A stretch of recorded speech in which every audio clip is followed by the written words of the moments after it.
أما بعد فأعوذ بالله من الشيطان الرجيم بسم الله الرحمن الرحيم الذين ينفقون في السراء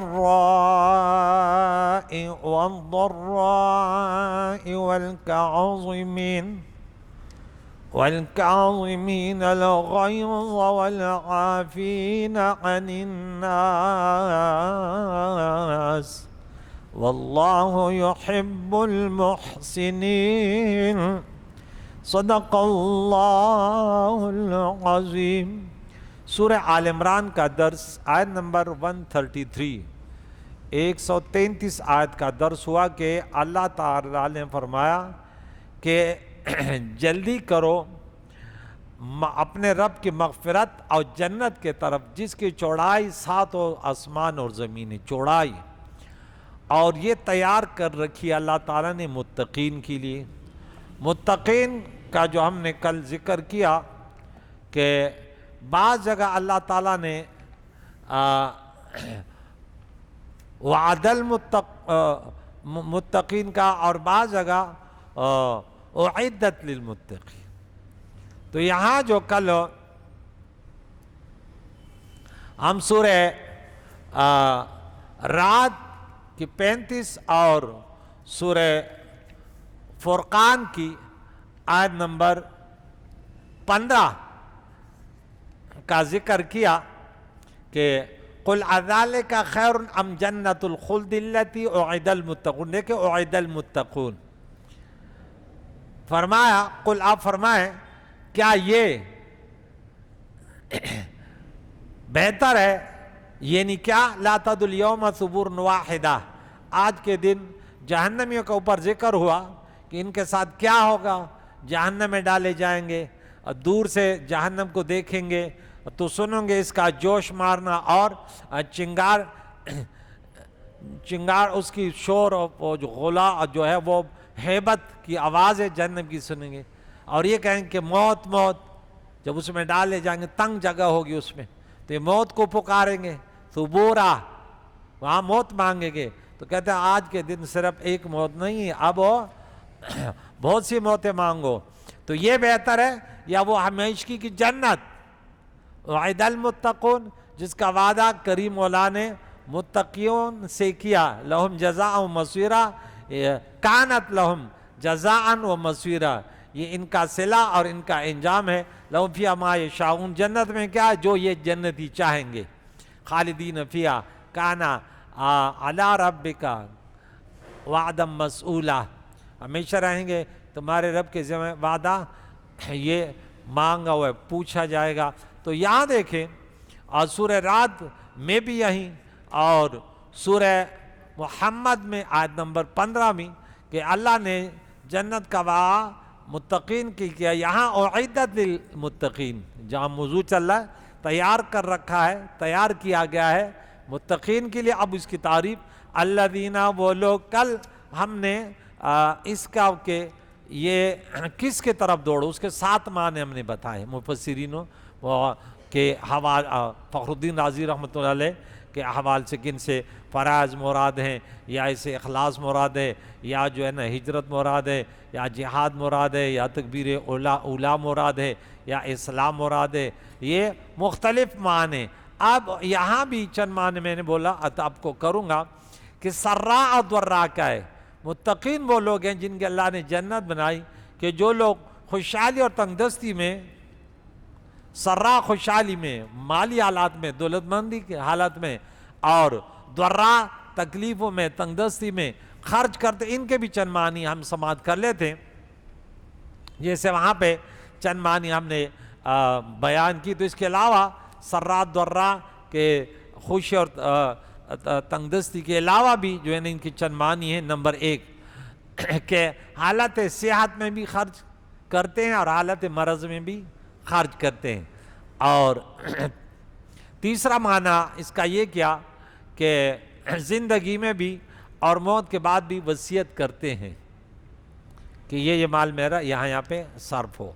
چوتھا معنی یہ کیا کہ شادی اور غمی ہے، کہ شادیوں میں بھی اللہ تعالیٰ کی رضا کے لیے یار دوست کو جیسے ولیمہ ہوتا ہے، اللہ غلط طریقے سے بچائے، جو غلط فحاشی اور ریانی کا طریقہ ہے کہ چلو مامش میرا درگڑیما، کہ میں مسلمانوں کی خوشی کا طریقہ الگ ہوتا ہے، وہ رسول اللہ کے سنت کے مطابق ہوتا ہے. یہ نہیں کہ بس کنجریاں نچاؤ اور ڈھول مچاؤ اور نمازیں گئیں اور بالکل تمیز نہیں ہے نا، بس مکس. یار یہ کوئی جانور تھوڑی ہے، ہمارے پاس اصول ہے خوشیاں اور غمیوں کا. یار پانچواں معنی کہ اپنے اولاد اور قرابداروں پر بھی خرچ کرنا سراہ، اور دوسروں کو بھی، قرابداروں کے علاوہ جو دشمن وغیرہ ہیں یا اسلام کے دشمن ہیں لیکن ہندو ہیں، ان پر بھی ہم خرچ کر سکتے ہیں نا. جو سورہ ممتحنہ میں ہم نے پڑھا تھا، وہ بار بار اس کا حوالہ دیا کہ اللہ تمہیں نہیں روکتا اگر تمہارے دین میں وہ طنز اور تمہارے دین میں وہ نہیں کرتے تو ان تبروا وتقسطوا الیہم، اس پر بھی آپ ان کی بھی مدد. لیکن اگر اپنے خاندان میں یا مسلمانوں میں بھی آپ کی جس سے نہیں بندی، خاندان میں ہوتے ہیں نا ایسے، تو اس پر خرچ کرنا تم تو دل تو نہیں مانگتا، لیکن یہاں پہ آئے گا اللہ کے نبی نے فرمایا کہ نہیں وہاں پہ خرچ کرو تمہیں دگنا چگنا اجر ملے گا. مشکل کام ہے نا نفس سے لڑنا، جہاد اکبر ہے. دشمنوں پہ خرچ کرنا جس سے آپ تمہاری ذاتی دشمنی ہے تو یہ خوشی کا باعث نہیں ہے، لیکن اللہ کی رضا کا باعث ہے کہ اللہ تیری رضا کے لیے من کرتا ہوں. اور چھٹا معنی یہ کیا کہ مہمانوں پر خرچ کرنا اور مصیبت زدہ لوگوں پر خرچ کرنا، یہ سرا اور درا. تو پتہ چلا کہ میت ہو گئی اس وقت بھی آپ صدقہ خیرات کر سکتے ہیں. بعض لوگ کہتے ہیں کہ آپ 3 دن تک صدقہ خیرات نہیں. ہاں نہیں، صدقہ خیرات پہلے دن سب سے بہتر ہے. رسم و رواج نہ ہو کہ لوگ کیا کہیں گے. اگر آپ نے لوگ کیا کہیں، کوئی ثواب میت کے لیے نہیں ہے. کیونکہ جب کلمہ آپ اس لیے پڑھتے کہ لوگ کیا آئیں گے، نماز اس لیے پڑھتے کہ لوگ کیا آئیں گے، روزہ اس لیے کہ لوگ کیا، اس پہ جب اجر نہیں ہے تو اس مصابہ پہ تھوڑی ہوگا. کہ تمہاری نیت یہ ہو، یہ مرحومہ دنیا سے جا رہا ہے، پہلے دن میں اس کے لیے صدقہ خیرات کر رہا ہوں. وہ مال مشترکہ بھی نہ ہو. ایسا نہیں کہ وہ یتیم بچے ان کے تم اس کی بھینس ہو، بکری ہو، گائے وغیرہ یہ پکڑ کے اس کے لیے ذبح کرو، یہ جائز نہیں ہے. جب وہ وراثت کا مال ہے، جب تقسیم ہوگا پھر ہر کسی کا اپنا. آپ کا ذاتی مال ہے جس میں کوئی شریک نہیں ہے، اور لاکھوں روپے آپ اس کے لیے صدقہ خیرات کر سکتے ہیں. یہ ہمارا عقیدہ اہل سنت. ہمارے خلاف بہت سارے ڈرامے، فرضی ڈرامے سوشل میڈیا پہ دیکھیں، بنائے رکھیں کہ ادھر یتیم بچہ مر گیا، ایک یتیم بچی تھی اور بچہ تھا، ادھر چاچو آ گیا، ادھر ان کا باپ مر گیا. کہتے اس یتیم بچے کے باپ کی جو بھینس تھی، جو کٹا تھا، جو بیل تھا، اس کو آؤ ذبح کریے. پورے ڈرامے. ایسے کوئی مسلمان نہیں کہتا. یتیم کا مال کہاں خرچ کر سکتے، مشترکہ مال کہاں خرچ کرتے. جو خرچ کرے گا اپنا ذاتی مال خرچ کرے، مرحوم کے لیے، والد کے لیے خرچ کر اپنا ذاتی مال. نیت کیا ہے؟ ذاتی مال ہو. دوسری نیت کیا؟ اللہ کی رضا ہو، اصالہ ثواب مقصود ہو، کوئی اور نہیں کہ لوگ کیا آگے، کوئی ثواب نہیں. سنیوں کا عقیدہ سیکھو، سنیت کا درد رکھنے والے. دوسری اس کے بعد رب کریم نے یہاں فرمایا کہ یہ جنتی لوگ جو ہیں یہ ہر حال میں خرچ کرتے ہیں. ينفقون سے پتہ چلا. دوسری بات کہ والکاظمین الغیظ والعافین عن الناس، اور جو غصہ پی لیتے ہیں اور لوگوں کے خطاؤں سے درگزر کرتے ہیں. اس پہ تھوڑی سی گفتگو کرتے ہیں. پیارے آقا دو جان علیہ الصلوۃ والسلام نے ہمیں روحانی تمام امراضوں کا علاج بتایا. حضور جیسے طبیب دنیا میں نہیں ہے. کون سا موضوع ہے جس کے بارے میں عقائد و جہان نے ہمیں کھول کر، کیوں کہ قرآن پاک دنیا کے ہر چیز کا بیان اس میں ہے، اور اس کو سکھانے والے رسول اللہ ہیں. حضور نے فرمایا میں دنیا میں معلم بنا کر بھیجا گیا ہوں. تو یہاں دیکھیں احادیث مبارکہ حضرت معاذ بن جبل میں بیان کرتے ہیں کہ 2 آدمی پیارے آقا دو جان کے سامنے لڑ رہے تھے. ان میں سے ایک شخص کو بہت غصہ آیا تھا، اور غصے کی وجہ سے ان کے یوں سمجھے کہ ان کی ناک پھٹ رہی تھی. آقا دو جان نے فرمایا کہ میں ایک ایسا کلمہ جانتا ہوں، ایک ایسے کلمے کا میرے پاس علم ہے، اگر وہ یہ کلمہ پڑھ لے گا تو اس کا غصہ ختم ہو جائے گا۔ تو عرض کیا معاذ بن جبل یا رسول اللہ وہ کلمہ کیا ہے؟ عقاد و جان نے فرمائے وہ ہے اللہم انی اعوذ بک من الشیطان الرجیم۔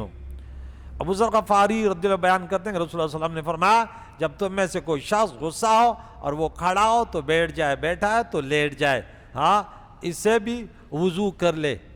یہ تمام طریقے بتائیں۔ عطیہ جو بیان کرتے ہیں کہ پیارے قائد وجہ نے فرمایا غضب شیطان کے اثر سے ہے، اور شیطان آگ سے پیدا کیا گیا اور آگ پانی سے بجھائی جاتی ہے، تو جب تم میں سے کوئی غصہ میں آ جائے تو اس کو چاہیے کہ وہ وضو کر لے۔ اس کو اتنا بھی پتہ چلا کہ اس وقت میں بہت بڑا نقصان کرنے والا ہوں، پھر پچھتاؤں گا تو یہ بچ جائے گا، لیکن اس وقت تو یہ کہتا ہے کہ بس مامش میرے درگڑیم قبل تڑے از مرے۔ تو اللہ کے نبی نے یہ فرمایا کہ اس سے ہوشیار رہنا چاہیے، کیونکہ اب میں ہمیشہ کہتے دو وقت انسان کی ڈرائیونگ شیطان کرتے ہیں، ایک جب شہوت میں آ جائے، ایک جب غضب میں۔ اس دو وقتوں میں انسان بہت بڑا نقصان کر بیٹھتا ہے اور پھر جو ہے وہ پچھتاتا ہے۔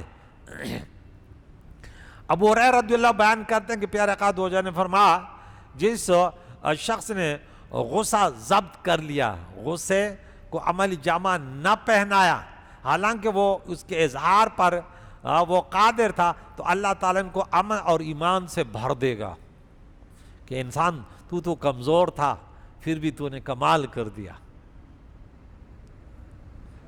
معاذ رضی اللہ بیان کرتے ہیں کہ آقا دو جان نے فرمایا جس شخص نے غصے کو ضبط کر لیا باوجود ہے کہ وہ اس کے اظہار پر قادر تھا، اللہ تمام مخلوق کے سامنے بروز محشر کو کہا جو حور تمہیں پسند ہے اسے نگاہ کرتے۔ ایک اور حدیث مبارکہ میں ہے پیارے قائد و جان نے فرمایا تمہارے نزدیک پہلوان کون ہے؟ بولو جو دوسرے کو بھیجڑ لے۔ حضور نے فرمایا نہیں، ارے پہلوان تو وہ شخص ہے جو اپنے غصے اپنے نفس کو قابو میں رکھے۔ بھی ابو داؤد کی حدیث ہے۔ حضرت انس رضی اللہ بیان کرتے آقا دو جان نے فرمایا جس شخص نے اپنے غصے کو دور کیا اللہ تعالیٰ اس کو جہنم کے عذاب سے دور کر دے گا، عذاب ان سے دور کر دے گا، اور جس نے اپنی زبان کی حفاظت کی اللہ تعالیٰ اس کے عیوب پر پردہ رکھے گا۔ ہاں اس کے علاوہ ایک حدیث میں مبارکہ میں کئی حدیث سے ہیں کہ غصے کو جو ہے نا کنٹرول کرنا یہ بہت بڑی دولت ہے، کہ حضرت عبداللہ بن عمر رضی اللہ عنہ بیان کرتے ہیں کہ انہوں نے پیارے آقا دو جہان سے سوال کیا مجھے اللہ عز و جل کے غضب سے کیا چیز دور کر سکتی ہے، پناہ میں لا سکتی ہے؟ تو اللہ کے نبی علیہ الصلاۃ والسلام نے فرمایا کہ غصہ نہ کرو، یعنی ناجائز چیزوں پہ۔ جہاں غصہ جائز ہے تو جائز ہے۔ ہمیں آج اگر اسرائیل پر غصہ آ رہا ہے کہ بیت المقدس پر وہ قبضہ کر رہے ہیں تو یہ ہماری ایمان کا تقاضا ہے، خلاف شرع ہو رہا ہے تو یہ ہماری ایمان کا تقاضا ہے، لیکن خواہ دنیا کے لیے اور اپنے انا کے مسائلوں کے لیے وہ منع یا وہ غصہ مراد ہے۔ ابو درداء رضی اللہ بیان کرتے ہیں کہ میں نے عرض کیا یا رسول اللہ صلی اللہ علیہ وسلم ایسا عمل بتلا دیجئے جو مجھے جنت میں داخل کر دے۔ پیارے آقا دو جان نے فرمایا غصہ نہ کرو تمہارے لیے جنت ہے۔ قرآن مجید فرقان حمید میں سورہ شورا میں کریم اللہ نے یہاں دیکھ 37 نمبر آیت سورہ نمبر 42 ہے، پارہ نمبر 25 ہے، کتنی پیاری باتیں یہاں پہ آپ کو اگر پڑھنے کا موقع ملے تو یہاں پہ تفسیر پڑھ لیں، میں آپ کو بھیج دیتا ہوں تفسیر، جس کے پاس نہ ہو اس کی تفسیر میں بھیج دیتا ہوں، کیونکہ بڑی تفصیلی گفتگو ہے کہ اللہ تعالیٰ کے بندے وہ درگزر کرتے ہیں۔ کیا کرتے ہیں؟ درگزر کرتے ہیں۔ یہاں آیت نمبر 37 سورہ زخرف سے پہلے سورہ شورا، یہ رہا۔ یہاں سے دیکھ رب فرماتا ہے والذین یجتنبون، یہاں سے اللہ والوں کا بیان، وہ لوگ جو بچتے ہیں بڑے گناہوں سے، والفواحش اور بے حیاؤں سے، وَإِذَا مَا غَضِبُوا يَغْفِرُونَ، یہ دیکھ جب غصے میں آتے ہیں تو معاف کر دیتے ہیں، ہاں درگزر کر دیتے ہیں، اپنے مجرم سے درگزر کرتے ہیں، نہ کہ شریعت کے مجرم سے، کیونکہ پہلی صورت اخلاق میں داخل ہے اور دوسری صورت بے دینی میں. مسلمانوں کو معاف کرنا معاملات وغیرہ میں تو یہ مستحب ہے، لیکن کافروں کو اس چیز میں انتقام لینا واجب ہے. ہاں، جہاد اسی کا نام ہے. آگے فرماتے والذین استجابوا لربہم واقاموا الصلاۃ، اللہ کے بندے وہ لوگ ہیں جو اپنے رب پر بھروسہ کرتے ہیں، متقی پرہیزگار ہیں، وہ اپنے رب کے ہر حکم کو بجا لاتے ہیں اور نماز قائم کرتے ہیں. وَأَمْرُهُمْ شُورَىٰ بَيْنَهُمْ، ان کا معاملات جو ہے نا مشوروں سے ہوتے ہیں آپس میں. اللہ فرماتے وَشَاوِرْهُمْ، مشورہ کرو. یہاں اللہ فرماتی اب مشورہ کرتے ہیں، جو ہم نے دیا اس سے وہ خرچ کرتے ہیں. وَالَّذِينَ إِذَا أَصَابَهُمْ الْبَغْيُ، اور وہ کہ جب انہیں بغاوت پہنچے، کچھ پر ظلم کرے تو پھر یہ انتقام لیتے ہیں. یہاں دیکھیں وَجَزَاءُ سَيِّئَةٍ سَيِّئَةٌ مِثْلُهَا، سورہ بقرہ میں بھی دوسرے پارے میں آیت نمبر 194 میں ہم نے پڑھا تھا کہ اگر تم بدلہ لو، اگر تم پر زیادتی کرے فَاعْتَدُوا عَلَيْهِ بِمِثْلِ مَا اعْتَدَىٰ عَلَيْكُمْ. اور سورہ نحل سورہ نمبر 16 آیت نمبر 126 میں وَإِنْ عَاقَبْتُمْ فَعَاقِبُوا بِمِثْلِ مَا عُوقِبْتُمْ وَلَئِنْ صَبَرْتُمْ لَهُوَ خَيْرٌ لِلصَّابِرِينَ. یہاں فرمایا اور برائی کا بدلہ اسی کے برابر ہے. اور کیا فرمایا فَمَنْ عَفَا وَأَصْلَحَ فَأَجْرُهُ عَلَى اللَّهِ، تو جس نے معاف کیا اور کام سوارا، اصلاح کی، تو ان کا اجر اللہ کے ذمہ کرم پر ہے، اللہ کے ذمہ کرم پر ہے. إِنَّهُ لَا يُحِبُّ الظَّالِمِينَ وَلَا مَنِ انتَصَرَ بَعْدَ ظُلْمٍ فَأُولَٰئِكَ مَعَ الَّذِينَ مِنْ سَبِيلٍ. اور بے شک جس نے اپنے مظلومی پر اس پر ظلم اور اپنا انتقام لے لیا، اس پر کوئی مواخذہ نہیں، اس پر کوئی ایسے راہ نہیں. إِنَّمَا السَّبِيلُ عَلَى الَّذِينَ يَظْلِمُونَ النَّاسَ وَيَبْغُونَ فِي الْأَرْضِ بِغَيْرِ الْحَقِّ، اور مواخذہ تو ان لوگوں کا ہوگا جو لوگوں پر ظلم کرتے ہیں اور زمین میں ناحق سرکشی پھیلاتے ہیں، ان کے لیے دردناک عذاب ہے. پھر آخر میں فرمائے رکوع کے اینڈ میں لمن صبر وغفر ان ذلک لمن عزم الامور، بے شک جس نے صبر کیا اور بخش دیا تو یہ ضرور ہمت کے کام ہیں، بڑے ہمت والے، یہ اللہ والوں کے کام ہیں، یہ اللہ والوں کی پہچان ہے. تو یہاں دیکھ رب فرماتا ہے وَإِذَا مَا غَضِبُوا هُمْ يَغْفِرُونَ وَجَزَاءُ سَيِّئَةٍ سَيِّئَةٌ فَمَنْ عَفَا وَأَصْلَحَ فَأَجْرُهُ عَلَى اللَّهِ وَلَمَنْ صَبَرَ وَغَفَرَ إِنَّ ذَلِكَ لَمِنْ عَزْمِ الْأُمُورِ. عائشہ صدیقہ رضی اللہ بیان کرتی ہیں رسول اللہ صلی اللہ علیہ وسلم بے حیائی کی باتیں طبعاً کرتے تھے نہ تکلفاً. بعض لوگوں کی طبیعت ایسی ہوتی ہے کہ بس بعض تکلفاً ایسی گندی باتیں، فحش گالیاں، اور ان کی بس ان کے وہ یوں سمجھے کہ روٹین بھر ہے. اور نہ بازار میں بلند آواز سے باتیں کرتے تھے اور برائی کا جواب برائی سے نہیں دیتے لیکن معاف کر دیتے اور درگزر فرماتے. عائشہ صدیقہ رضی اللہ عنہا بیان کرتی ہے ایک اور حدیث ہے عقائد و جان پر جو زیادتی بھی کی گئی میں انہیں وہ زیادتی کا بدلہ زیادتی ان سے نہیں دیتے، بشرط کہ وہ اگر اللہ کی حدودوں کو پامال نہ کرتے. تو کوئی اس طرح حرکت کرے کہ اللہ کی حدودوں کو پامال کرے، پھر ان کا بدلہ پیارے عقائد و جان سب سے سخت ہے. اللہ کی حدودوں کی رکھوالی، اللہ فرماتے ان کی حفاظت کرو. جب عقائد و جان کو دو چیزوں میں اختیار دیا جاتا تو آپ آسان کام کو اختیار کرتے، اپنے لیے نہیں، امت کے لیے. امت کا حضور علیہ السلام نے خیال رکھا بشرط کہ وہ گناہ. یہ ترمذی کی حدیث ہے. عائشہ صدیقہ بیان کرتی ہے حضور علیہ السلام کو دو چیزوں کا اختیار دیا گیا تو آپ اس میں سے آسان کو اختیار فرماتے بشرط کہ وہ گناہ نہ ہو. اگر وہ گناہ ہوتی تو آپ سب سے زیادہ اس سے دور رہتے. عقائد و جان نے کبھی اپنے ذات کا انتقام نہ لیا. ہاں اگر اللہ کے حدود پامال کیے جاتے تو آپ ان کا انتقام لیتے تھے، جیسے جنگ بدر میں اور جنگ احزاب میں، دوسری جنگوں میں. ایک اور حدیث پاک میں آتا ہے کہ عقبہ بن عامر بیان کرتے ہیں کہ میں حضور علیہ السلام سے ملا تو میں نے ابتداءً میں نے آپ کا ہاتھ پکڑا اور میں نے عرض کیا رسول اللہ مجھے فضیلت والے اعمال بتائیں. آپ نے فرمایا اے عقبہ جو تم سے تعلق توڑے اس سے تعلق جوڑو، جو تمہیں محروم کرے انہیں تم عطا کرو، اور جو تم پر ظلم کرے تم انہیں معاف کرو. ایک اور حدیث مبارکہ یہاں پہ ایک اور واقعات بیان کرتا ہوں کہ میمون بن مہران روایت کرتے ہیں کہ ایک دن ان کے باندھی ایک شوربہ ایک پیالہ لے کر آ رہی ہے، وہ گرم تھا، سالن تھا اس میں، وہ اچانک اس کا پاؤں پھسلا اور وہ میمون پر گھرا مہمانوں کے ساتھ یہ بیٹھا تھا، اس کو بڑا وہ جلا بھی، اس کو بڑا غصہ آیا۔ باندی نے جب دیکھا کہ اس کو تو آقا کو تو غصہ آیا، تو اس نے فوراً قرآن کی یہ آیت پڑھی 134 نمبر، وَالْكَاظِمِينَ الْغَيْظَ۔ میمون نے کہا میں نے اس پر عمل کیا، میں نے اپنے غصے کو پی لیا۔ اس نے کہا آپ کو غصہ آیا، آپ پر سالن گر گیا، آپ جل گئے، تو اللہ تعالیٰ تو فرماتا ہے کہ غصے کو پینے والے ہیں۔ یہ نہیں کہ ہم درس تک محدود رکھیں اس کو، بلکہ عملی میدان میں بھی دکھائیں۔ جب اس نے دیکھا کہ چلو اس نے تو معاف کر دیا، اس نے پھر آگے مزید پڑھا وَالْعَافِينَ عَنِ النَّاسِ۔ میمون نے کہا میں نے تمہاری غلطیوں کو معاف کر دیا، غصہ بھی پی لیا اور اس کو بھی معاف کر دیا۔ وہ آگے والی آیت پڑھتی ہے وَاللَّهُ يُحِبُّ الْمُحْسِنِينَ۔ تو میمون بن مہران نے کہا ارے میں نے تمہارے ساتھ اچھا سلوک کیا اور میں تمہیں آزاد کرتا ہوں، اس کو آزاد کر دیا۔ اس میں وہ لونڈی اتنی قابل تھی کہ یہ والی آیت اس کو بھی یاد تھی۔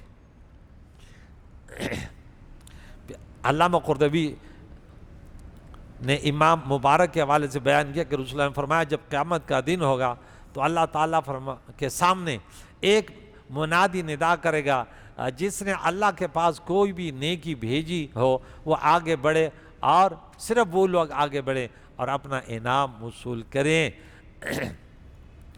تو